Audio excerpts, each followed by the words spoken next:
Napakaliit lang na Chinese food nito. Tapos mga ganyan lang itsura, yan yung masasarap eh. Nothing fancy. Subukan natin. Pasok tayo. Wait lang. Wait lang. Para kang nasa Thailand dito. Maliit lang na dito yung masasarap.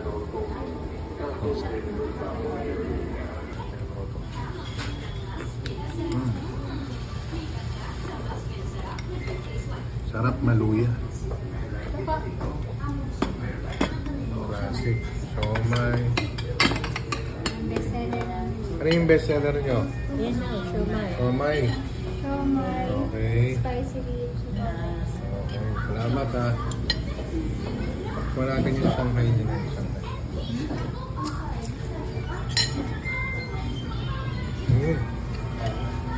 Classic. Go. Meron yung siomai nila.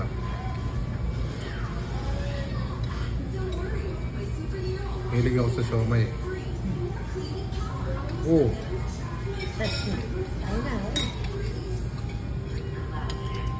Classic na Chinese na siomai. Pork and beef shrimp yan.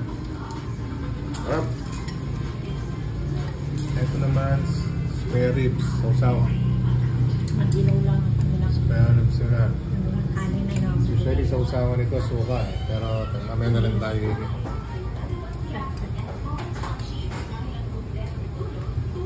Lambot. Lambot.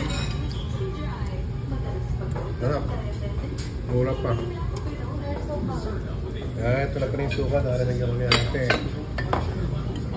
Ulitin natin. Spare ribs. Suka. Hindi parang mas na-enhance yung flavor niya. Alam mo,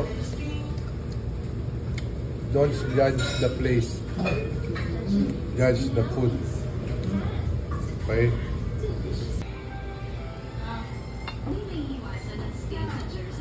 Photo tayo nila. Kasi ito yung order kong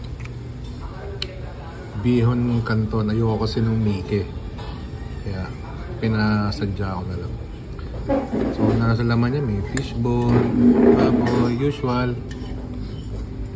Pero fishball na ito masarap. Solid. Ano nagustuhan mo? Ha? Siomai. Saka, mayroon pa? Experience. Siomai experience. Sure ka? Yes. Siomai experience. Ito na yung bill namin. Ilang pa tayo yan? 1, 2, 3, 4, 5, 6 185 lang. Napakamura. Pwede mong i-libre rito yung biyanan mo.